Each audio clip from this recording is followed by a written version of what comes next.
यह कहानी है धर्म, मर्यादा और विजय की। यह यात्रा है सत्य और भक्ति की, जब अधर्म के अंत और धर्म की स्थापना के लिए भगवान श्री राम ने किया अयोध्या से लंका तक का अद्भुत सफर। वनवास की कठिनाइयां, माता सीता की खोज, समुद्र पर राम सेतु का निर्माण और फिर रावण पर धर्म की विजय। हम आपको ले चलेंगे इस पवित्र यात्रा पर, जहां हर स्थान के पीछे छुपी है एक अद्भुत कहानी और दिव्य आस्था। तो जुड़िए हमारे साथ इस ऐतिहासिक यात्रा में अयोध्या से लंका तक श्री राम जी के पद चिन्हों पर। नमस्कार दोस्तों, तो गाइस स्वागत है आप लोगों का मेरे इस नए व्लॉग में। तो गाइस जैसा कि आप सभी लोग जानते हैं कि मैं अयोध्या से लेकर लंका के सफर पर हूँ।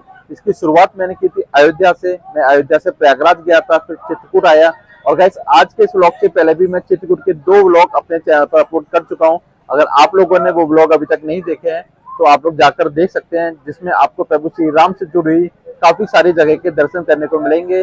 तो गाइस उसी कड़ी को आगे बढ़ाते हुए आज मैं पहुंच चुका हूं चित्रकूट के फेमस गुप्त गोदावरी के दर्शन करने के लिए। तो गाइस बोला जाता है कि जब प्रभु श्री राम जी चित्रकूट आए थे तो वो इस जगह पर कुछ दिन रुके थे यहाँ पर, और जैसे ही माँ गोदावरी को पता चला कि प्रभु श्री राम जी चित्रकूट पहुंच चुके हैं तो वो अपने पिता महर्षि गौतम ऋषि जी को बताए बिना यहाँ पर प्रभु श्री राम जी के दर्शन करने आई थी। और प्रभु श्री राम जी के दर्शन करने के बाद जमीन के रास्ते ही वापस हो गई थी, विलुप्त हो गई थी यहाँ से। तो गाइस चलिए हम भी दर्शन करते हैं प्रभु श्री राम जी के और माता गोदावरी के।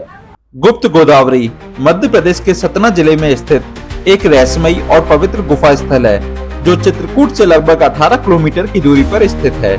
ऐसा माना जाता है कि जब प्रभु श्री राम वनवास के दौरान लक्ष्मण और माता सीता के साथ चित्रकूट में रह रहे थे, तब वे कुछ समय के लिए इस स्थान पर भी ठहरे थे। यहाँ पहुँचने के लिए मैंने चित्रकूट के रामघाट से एक शेयर्ड ऑटो रिक्शा लिया था, जिसने मुझे 100 रुपए में यहाँ पहुँचा दिया। अगर आप अपने निजी वाहन से यहाँ आ रहे हैं तो इस जगह पर आप अपनी गाड़ी खड़ी कर सकते हैं और इसका कोई अतिरिक्त चार्ज नहीं लिया जाता है। पार्किंग के पास ही यहाँ पर एक छोटा सा मार्केट बना हुआ है, जहाँ आपको बैग, पर्स जैसा सामान देखने को मिल जाएगा। इसके साथ ही आप लोग यहाँ से पूजा पाठ से रिलेटेड सामान भी ले सकते हैं, और खाने की भी बहुत सारी दुकानें यहाँ पर बनी हुई हैं, जहां आप अच्छे से ब्रेकफास्ट, लंच और डिनर कर सकते हैं। तो गाइस अभी मैं पहुंच गया हूं एंट्री गेट के पास, जहां आप लोग देख सकते हैं कितनी ज्यादा भीड़ लगी हुई है। तो गाइस यहाँ पर जिस गुफा में गुप्त गोदावरी मैया बहती हैं, उन्हें देखने के लिए आपको एक 25 रुपए का टिकट लेना पड़ता है, जिसके लिए ये लाइन लगी हुई है। और गाइस यहीं पर आपको बहुत सारी दुकानें देखने को मिल जाएंगी, जहां से आप प्रसाद ले सकते हैं, और उसी दुकान पर आप अपने जूते चप्पल भी उतार सकते हैं, क्योंकि यहाँ से आगे का सफर आपको नंगे पैर ही तय करना पड़ता है। तो गाइस अभी मैं भी अपने जूते और बैग यहाँ जमा करके टिकट की लाइन में लग गया हूँ, और फाइनली आधे घंटे लाइन में लगने के बाद मेरा नंबर आ गया है।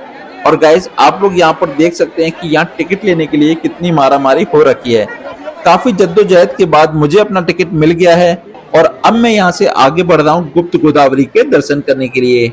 तो guys security checkpoint cross करके जैसे ही मैं थोड़ा आगे बढ़ता हूँ तो मुझे पता चलता है कि सफर तो अभी शुरू हुआ है, क्योंकि गाइस यहाँ पर आप लोग देख सकते हैं कि कितनी लंबी लाइन लगी हुई है और कितनी ज्यादा भीड़ है यहाँ पर, जिसकी वजह से मुझे पूरे 2 से 3 घंटे का समय लगने वाला है गुफा पर पहुंचने में। और गाइस यहाँ पर बहुत सारे बंदर आपको देखने को मिलेंगे, तो जो भी आप प्रसाद लेकर जा रहे हैं उसे बचा कर रखें। फाइनली अभी मैं पहुंच गया हूं प्रथम गुफा के पास, और गाइस इस गुफा के अंदर ऑक्सीजन की काफी कमी रहती है, इसलिए इस गुफा के अंदर सांस, दमा, बीपी या हार्ट पेशेंट का जाना मना है। इस गुफा के अंदर जाने के लिए आपको एक बहुत ही संकरे रास्ते से होते हुए जाना पड़ता है। यहाँ पर आप देख सकते हैं कि एक बार में एक आदमी से ज्यादा इसके अंदर नहीं जा सकता। और गाइस जैसे ही मैं थोड़ा आगे बढ़ता हूँ तो मुझे बाएं तरफ एक अजीब सी चीज दिखाई देती है, जो मेरा ध्यान अपनी ओर आकर्षित करती है। यहाँ पर आप लेफ्ट साइड में देख सकते हैं कि यहाँ 2 चट्टानें एक के ऊपर एक रखी गई हैं, जो थोड़ा असाधारण सा महसूस होता है, क्योंकि गाइस बोला जाता है कि इस गुफा को प्रभु श्री राम के रहने के लिए स्वयं देवताओं द्वारा बनाया गया था। मैं भी अपने सर को बचाते हुए और प्रभु श्री राम जी का नाम जपते हुए पहुंच जाता हूं गुफा के अंदर। और गुफा के अंदर पहुंचकर मैं एकदम आश्चर्यचकित रह जाता हूं, क्योंकि यह गुफा बाहर से जितनी छोटी दिखाई पड़ती है, अंदर से उतनी ही बड़ी है। यह वास्तव में किसी चमत्कार से कम नहीं है। इसकी बनावट को देखकर ऐसा लगता है कि इसे साक्षात देवताओं द्वारा बनाया गया है। अद्भुत, अविश्वसनीय और असाधारण। गुफा के अंदर एक छोटा मंदिर भी स्थित है जहाँ प्रभु श्री राम, लक्ष्मण और सीता माँ की मूर्तियाँ हैं। लोग यहाँ पूजा अर्चना करते हैं। कहा जाता है कि इसी स्थान पर प्रभु श्री राम और लक्ष्मण जी का सिंहासन हुआ करता था, जहाँ बैठकर वो दरबार लगाते थे। गुफा की दीवारों और छत पर प्राकृतिक आकृतियां बनी हुई हैं, जो शिल्पकला की सुंदरता को दर्शाती हैं। कुछ स्थानों पर स्तंभनुमा संरचनाएं भी दिखाई देती हैं, जो गुफा को सहारा देती हैं। गुफा के नीचे से गोदावरी नदी बहती हुई इस कुंड तक आती है, जिसे सीता कुंड के नाम से जाना जाता है। मान्यता है कि सीता मैया इसी कुंड में स्नान किया करती थीं। श्रद्धालु यहाँ गोदावरी गंगा के पावन जल से आचमन करके अपना जीवन धन्य करते हैं। सीता कुंड के पास ही एक अनोखा मंदिर स्थित है, जिसे खटाखट चोर के नाम से जाना जाता है।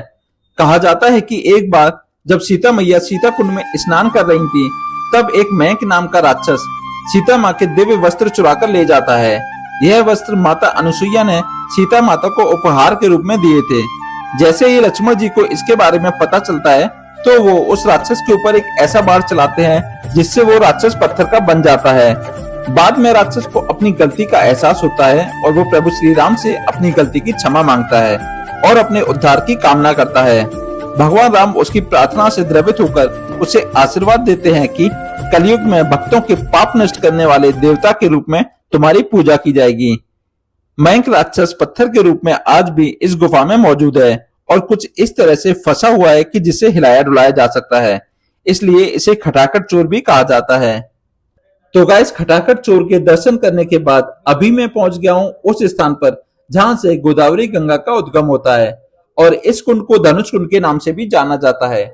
कहा जाता है कि जब गंगा गोदावरी को पता चला कि प्रभु श्री राम चित्रकूट पहुंच गए हैं, तो वो नासिक से जमीन के रास्ते होकर इस गुफा में प्रभु श्री राम के दर्शन करने के लिए प्रकट हुई थी और यहाँ प्रभु श्री राम के दर्शन करने के बाद एक दूसरी गुफा से होती हुई जमीन के रास्ते ही वापस चली गई थी। तो गाइस, चलिए अब हम इस गुफा से बाहर की ओर चलते हैं और आगे चलकर मैं आपको दर्शन कराऊंगा उस गुफा के, जहां से होते हुए गंगा गोदावरी जमीन के रास्ते वापस गई थी। तो गाइस, अभी हम जा रहे हैं पानी वाली गुफा देखने के लिए और गाइस, यहाँ पर आप देख सकते हैं कि जो आने वाली लाइन है वहां पर कितनी ज्यादा भीड़ लगी हुई है। तो गाइस, जब भी आप गंगा गोदावरी के दर्शन करने के लिए आ रहे हैं, तो कम से कम 3 से 4 घंटे का समय निकालकर जरूर आएं। अभी मैं पहुंच गया हूं गुफा के मुख्य द्वार के पास, जहां आप प्राचीन पंचमुखी शिव मंदिर के दर्शन कर सकते हैं। मान्यता है कि इस शिवलिंग का निर्माण स्वयं प्रभु श्री राम और सीता मैया के द्वारा किया गया था। तो गाइस, महादेव जी के दर्शन करके अभी मैं पहुंच गया हूं गुप्त गोदावरी के मुख्य स्थान पर, जहां से होकर गंगा गोदावरी धरती में विलुप्त हो जाती हैं।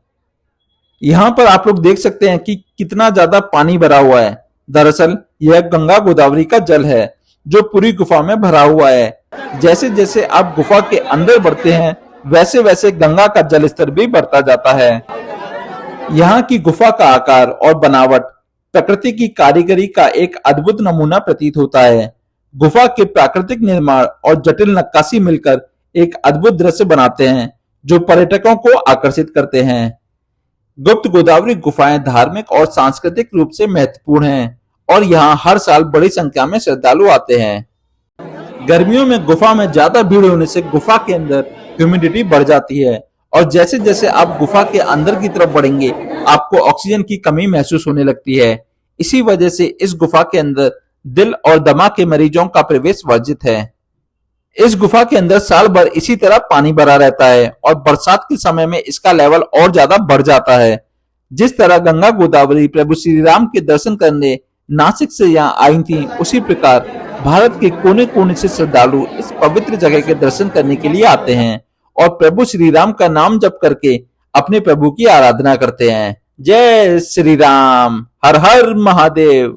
तो गाइस, अभी गुप्त गोदावरी मैया के दर्शन करके मैं बाहर आ चुका हूँ। तो गाइस, यहाँ पर आप लोग देख सकते हैं कितनी ज्यादा यहाँ पर भीड़ लगी हुई है। ये पूरी लाइन जा रही है, ऐसे घूमकर ये लाइन जाती है माता गोदावरी के दर्शन करने के लिए। और गाइस, ये पूरा पर्वत और इस पर्वत के नीचे एक गुफा बनी हुई है, जिसके अंदर हमको दर्शन होते हैं माता गोदावरी के।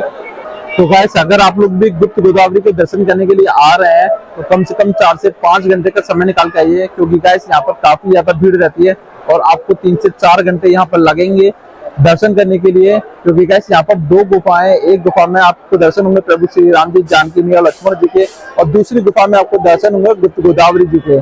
तो गाइस काफी सुंदर दर्शन हुए हमको। और गाइस यहाँ पर देख सकते हैं आप लोग पीछे, मेरे पीछे यहाँ पर ये गुप्त गोदावरी मैया का पानी है, ये गोदावरी मैया है जो ऊपर से आ रहा है ये। और गाइस यहाँ पर सामने देख सकते हैं कितनी लंबी लाइन लगी हुई है। तो गाइस यहाँ पर टिकट काउंटर पर भी काफी लंबी लाइन रहती है। उसके बाद जो गुफा में जाते हैं हम लोग, वहां पर बहुत टाइम लगता है आपको दर्शन करने के लिए, क्योंकि एक बार में 50 से 100 लोगों को अंदर भेजा जाता है और उसके बाद वहां पर एंट्री रोक दी जाती है। तो गाइस चलिए, अभी हम लोगों को दर्शन हो गए हैं पवित्र गोदावरी मैया के, और दर्शन करने के बाद हम लोग अपने सफर को आगे बढ़ाते हैं।